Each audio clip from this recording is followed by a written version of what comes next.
Welcome to the Panthers Courtside Report, presented by Bel Air Cantina. Head over to your local Bel Air Cantina today to support this year's Powered by Taco partner, the YMCA Camp Minacani, by grabbing your very own Minacani Magic Taco.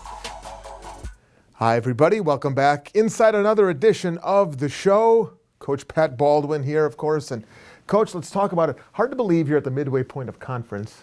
These seasons go so fast. We know they will. They always do. And yet here we sit halfway through conference. What do you know about your team now that you have learned in the course of conference, but really in the course of this season, maybe since even from training camp? Because that learning process, we talk about it for the guys, but you and the staff, you learn about your team every week, every day too. Well, I learned that they love to give me a heart attack. You know, we haven't started off as well as we would like in games, but we really fight. That's obviously one of the things that I love about our team is that we fight. We're resilient. And, you know, our guys are really coming together. They're learning each other. And, you know, the other thing I've learned is I think we have a set rotation of guys that, you know, that we want to play, and minutes are kind of being divvied out the way that they've earned them. And, you know, the other side of that, too, is, you know, we take a look at how the game is. So our guys are very flexible. They adjust to what we need during the game, and that's a good thing as well. You talk about rotations and minutes and how they're divvied up. How has this year compared to prior years when it comes to how you and the staff have had to go about deciding and deciphering who and when and things like that? I think we have our core guys who, you know, get a lot of the minutes, like Tijon and Darius and Josh. Those three guys are really good, and even Dre, and you know, you can sprinkle him in there as well. That you kind of know, you know, what you're going to get out of them and their scores. They're you know, for us, we want to put the ball in the basket and make plays. You know, on the other side of it, we have guys like Courtney Brown and CJ, and they've done a great job as freshmen. But I don't want to tax them too much by keeping them in there too long because of getting tired or other things like that. And then, you know, we have our three-headed monsters that we call with CJ, Amir, and Will. They've done a great job for us. You know, and they've kind of solidified themselves. And amongst all those guys, you know, we have veteran guys in there. We have older guys and mature guys. So that helps, you know, especially coming down towards the end of games and trying to make plays and making good decisions.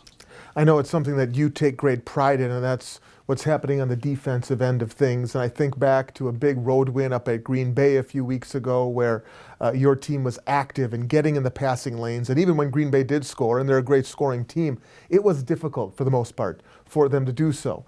Or stretches where maybe your offense has gone cold, but your defense then rises up. I think of an Oakland game in recent weeks where when the offense went chilly, the defense said, okay, we'll dictate for a while till they catch stride again. Speak to your defensive performance and maybe what you can now expect and are starting to expect game in and game out from them.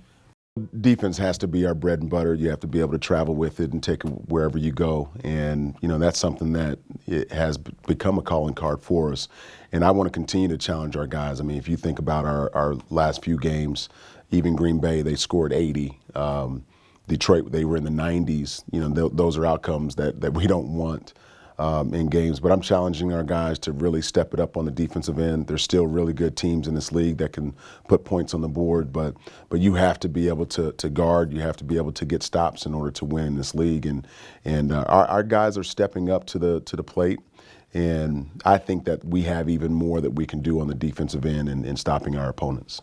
It feels anecdotally like charges are up, drawn by your guys this year. I know you track that. Is that true? Because it just seems that way watching and calling the games. Yeah, I think we have guys committed to the defensive end and that aspect of the game, you know, and being over in help side or being in position when our opponent is trying to drive to the basket. And, you know, I think one of the guys who loves to take them is CJ. I'll recall we watched it on film. He took a charge in the Green Bay game that was really, really important, and it hurt.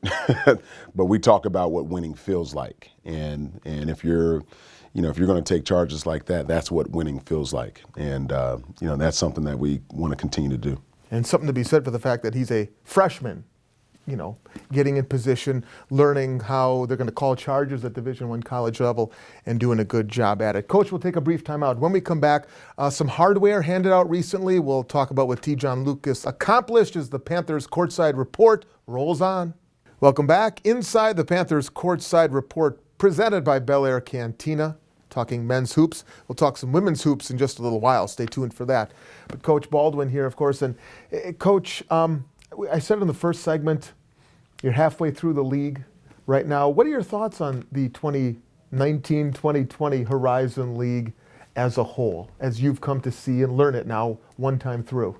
Well, first of all, there's a lot of parity. It doesn't matter if you're sitting at the top of the league or towards the bottom. Anyone can beat anybody in this league, and that's what we are encouraged about. There's really tough teams, a lot of teams that can score. So if you're doing anything, you better be working on some defense, and I'm looking forward to the second half of the season for sure. Parity a good thing for college basketball in general, in your opinion? Not for me. I want to win. I don't want parity. But no, it's good. It's good because I think coaches, I think fans, I think they all love competitive basketball. And if you look at all of our games, they're coming down towards the end of the game. And it's in the balance at that point. So parity is definitely good for college basketball. One of the real good things that has happened in recent weeks, a couple of weeks ago, T. John Lucas, since we last spoke. So let's talk about it now. Let's speak about it now. T. John Lucas won a Player of the Week award for his performance against IUPUI and UIC. Of course, he had the game winner at the buzzer against the UIC Flames. It was well-deserved, hard-earned, certainly. Had a few people ask me, how's T. John Lucas performing, knowing all the hype behind his coming here. And as I tell them, Coach, and you can weigh in here obviously, but he's answered the bell. He's a stats stuffer now consistently for you across the stat sheet.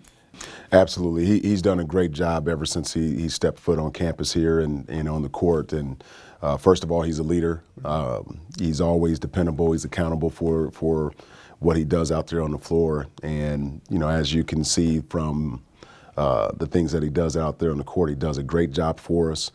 He gets us in position offensively. He's one of the better defenders in our league, and certainly he can make plays down the stretch, which is really important as we continue to get into the second half of our season. We're going to count on him even more and look for him for his leadership. One of the things, and we knew this would be the case, but to see it happen in front of you is so much more rewarding. We knew he'd be a scorer, and you knew all the other added dimensions he brings, but a lot of fans didn't. So to see a game maybe where his points aren't up, field goal percentage isn't the best, but he's 6, 7 assists, 5, 6 rebounds. His ability to do other things, steals obviously, the best thief in the league in that regard, is so rewarding because he doesn't let it bother him if the shots aren't falling on a given night. Yeah, and that's one of the things I talked to him about. And obviously you sometimes want to look at percentages and try to figure out if somebody's playing well or not or shooting well.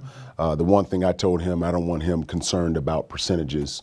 I want him concerned about the right plays, the right shot, the right pass. And he's doing all that stuff for us. And he's a gamer. And anytime the game is on the line or it's tight or anything like that, I know that he's going to show up. I know that our guys will be able to depend on him in tight situations or situations where we need plays. So I'm not worried about the stats, and neither is he. And I think that's the beauty of who he is because he just plays the game and he plays it the right way. As your team has started to play better here, late first half of conference, now entering second half of conference, the three ball has become more reliable for your offense. Is there a common denominator, or what have you seen on tape? And maybe it's just hard work paying off. That could very well be the case. But speak, if you could, to the three-point shot, which is becoming more and more a weapon in your offensive arsenal. Well, I think if you look at our guys, Darius Roy is a pretty good three-point shooter. And again, if you talk about percentages with him, it's not great, but he's capable and he's able to shoot that. He's proven that last year. Even T-John, I talked about him being a gamer.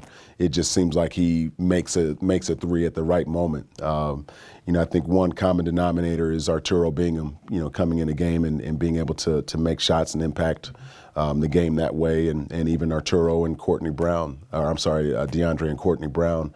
Both of those guys can shoot the basketball. So I think that's the common denominator. We have guys that are capable of making those shots. And then, like I always said, if those are shots that you're going to take in practice and you work on that and the hard work coincides with that, I'm okay with you taking those shots. I'm okay with the feel that you have during that time. Just a couple quick seconds, but sometimes it's simply hard work paying off. Shots start to fall. There's not a magic formula that has happened over time. Work pays off. That's what our guys have done. They've put in the work. We've challenged them in that area as well, and they've stepped up to the plate with that. Coach, appreciate it. A big homestand coming back. You've got the top 2 teams in the league coming in. Wright State Friday night at historic Panther Arena. We'll look for you then. And then Sunday afternoon before the Super Bowl, the Panthers and Northern Kentucky. Coach, we'll do it again real soon. Best of skill this weekend. Thank you very much. Appreciate it. Stick around. When we come back, we'll turn our attention to the women's side of the ledger. Head coach Kyle Recklitz, Matt Menzel, when we come back. Welcome back to the Panthers Courtside Report presented by Bel Air Cantina. We switch our gears now to women's basketball. Being joined by Panther head coach Kyle Recklitz. My name is Matt Menzel, and coach, last time we did this show, fresh off a road swing to Michigan and a road trip that would see the Panthers go 1-1. Let's recap that road trip, because certainly that victory against Detroit Mercy, a big win on January 9th, because it was the first road victory of the season, and you know as well as anybody else, road wins are hard to come by. Oh, they are, and I thought that Detroit was actually playing pretty well at the time when we were playing them. So for us to go in and play the way that we did, I thought we played with a good sense of energy, togetherness. It was definitely a fun game, and to get a win there is big. A victory by the final score of 63-48. And how about the post play? And it seems like we talk about this on the game broadcast quite a bit, but getting a lot of production from your post players in this game. Lizzie Odegaard coming through with a 14-point showing, and she recently had a stretch of 4 consecutive double-figure scoring performances. Brandy Bisping came through with 13 points, 9 rebounds, but how about the pick-me-up off the bench? Emma Whitmerhouse coming through with a career best of 14 rebounds. Yeah, our post game was tremendous, and I thought that our guards were actually looking, inside. That was our concept, was inside out. Detroit is interesting because they play a lot of zone, and I kept telling our team all week, watch them. We prepared all week for zone, and then I was like, watch them come out and play us in a man. And sure enough, I think they played 2 possessions of zone the whole game, and so our team was able to flip that mentality. They seemed ready, and we really tried to dominate the paint because of our size. Have to bring it up. How about the Jamie Wright shot in the second quarter? 3/4 of the court length, able to bank it in. And I know, talking with her a day later, she said, when I let it go, I thought I had a chance to go in. Oh, well, Jamie's so strong. I mean, we do shooting drills during practices, and they'll always pick, from volleyball line or from half court. She's consistently just, nailing him. It's like her jump shot. She legitimately practically shot it from past half court and made it. So that doesn't surprise me with Jamie and how strong she is. A couple of days later, a loss against Oakland, 78-62, and Oakland was playing at that time some of their best basketball. Not to mention, they were just, at times on fire from the field. Yeah, we seem to have that happen to us a lot. The teams that we play against, it's like I feel like we're contesting shots and it's making them reach up, which is putting them in a position to actually hit more shots. They were coming off of a great win at Green Bay, and so you hope that, or win against Green Bay, and so you hope that there's this kind of like a little bit of a letdown that next game, but they sure didn't have that. They were motivated. They played really hard. Unfortunately, we just really couldn't get our offense going that game. We had a lot of great opportunities, but just couldn't put the ball in the basket. Great bounce back on January 17th. It was the 7th annual school day game inside the Kalachi Center, the 5th largest crowd to witness a Panther women's basketball game at the K. 3,485 watching the Panthers knock off the UIC Flames 71-55. And let's start just with the atmosphere, and the team certainly came out and responded. Oh, yes, they did. We had kind of done some deep diving later in the week after the Oakland game and talked about identity and who we want to be, and our team was awesome in that game. And it's so much fueled by the kids. I mean, they do such an excellent job here, our marketing department, our event staff, and even just the volunteers that helped out, other sports teams, coaches that came out to help. I mean, it's such a well-run event, and our team just feeds off that energy. So we definitely love our home school day game for sure. From an individual standpoint, so many positives to take from this game. You had Bree Ciro with a nice, well-rounded performance. Yasini Levy's shot was off a little bit, but able to find other ways to contribute with a total of 5 assists. Lizzie Odegaard came through with 15 points. And I know you've been working with Brandy Bisping on her shot, able to knock down all 3 of her 3-point field goal attempts. Yeah, we were clicking a little bit more, which was really nice. And, Bree we need to get Bree more touches in the paint. You talk about Bree, and when we're trying to find her more minutes on the court because she helps us so much on the defensive end, and she has such a knack for scoring around the basket and her mid-range game. So we're trying to get her more playing time because she really does a great job for us. And Lizzie was consistent in the paint. Brandy, like you said, was as consistent outside. And we had 2 people with 5 assists. Michaela also had 5 assists. So to have 2 people run a 5-assist game is pretty awesome to see how much we're moving the basketball. Yeah, talking about Schmelzer, she not only had a 5-assist performance, but also tied her season high with a total of 9 points. From the UIC game to a heck of a battle against IUPUI, that team is in first place for a reason, and IUPUI left through with a 75-52 result. That was on the 19th of January. Your takeaways from that IUPUI loss? Well, I think it taught our team a lesson. I think that you can learn a lot from a team that's playing like that. They're very well-rounded. They move the ball exceptionally fast around the perimeter. It's something we want to get our offense to emulate a little bit like that. And I thought it was a good learning game for our team. You never want to lose, especially at home. And I thought we were ready to compete. I thought they knew the scout, but we couldn't get our offense flowing. Their pressure really bothered us, and so hopefully when we go play them the next time, we'll be ready and prepared for that game. It was a game that would see Cindy Staver score 10 points. Man, she loves playing IUPUI. 3 straight double-figure scoring performances against the Jaguars, and starting to see her confidence level getting back to where it was before her injury. Yeah, well, she's really starting to play a lot more controlled. Staver's our most dynamic scorer.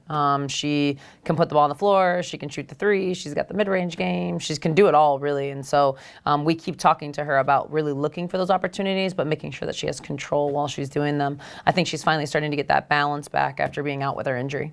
Well, the Panthers are back on the road right now in the midst of stretch that sees 4 consecutive away from the K, fresh off a road trip against Cleveland State, Youngstown State. Up next, Northern Kentucky, along with Wright State. We'll come back and talk about those matches as we continue here on the Panthers Courtside Report presented by Bel Air Cantina. Welcome back to the Panthers Courtside Report presented by Bel Air Cantina. Boy, life on the road for the Panthers right now in the stretch. 8 of 10 days away from Milwaukee, and coach does not get any easier this week. Thursday at Northern Kentucky, there will be a 6 p.m. tip-off from Northern Kentucky, and they're a team that you guys fell to in round 1, 61-49, and it seems like any time, and goes back to our first segment when you face an opponent, but when you face the Norse, you get their best. We do, and they play so hard. I mean, they're like one of the tougher teams. They're a lot like Green Bay in how they play, especially defensively. I thought we defended them very well. We held them to 61 the first time around. We just couldn't score. And now I think we're playing a little bit better on the offensive end. We've actually put in a new motion set since we've played them last that I think will really help us against them. And so hopefully our shooters will be on because they're going to get some shots, and we'll be able to move the ball with purpose and pace. And then Saturday at 1 p.m. from the Nutter Center, the Wright State Raiders, defending regular season and tournament champions. And you guys were able to knock off Wright State in round 1 at the K by the final score of 60-58. Yeah, that was probably one of our better games of the season. I thought that we were really locked in from a defensive perspective, which fueled our offense. And so if we're going to have we're going to try to meet that same challenge at their place, we're going to have to be exceptionally locked in. Obviously, both teams are going to make some adjustments. We've got to make sure we're ready for whatever they're going to throw at us because they're such a athletic team, and they've really been running up the scores on some people as of late. So they're talented from an individual skill level. They've got a great coach in Katrina Merriweather, and so we've really got to put our best foot forward and be prepared. This is going to be a big week for us. All right, thank you, Coach, and be sure to mark your calendars for February 8th. Next home date, it's Alumni Day against the Green Bay Phoenix at the K at 2 p.m. But here in our last segment, again, we give you an inside look at Bel Air Cantina and Panther Athletics serving our local Milwaukee community.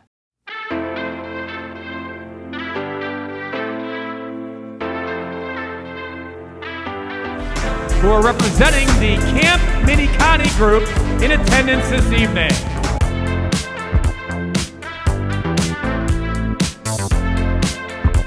Ladies and gentlemen, a Panther roar for tonight's game ball delivery from Kent, Mini County, Isla and Calvin Mark.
That will do it for this week's edition of the Panthers Courtside Report presented by Bel Air Cantina. Thanks for joining us. We'll talk to you again next time.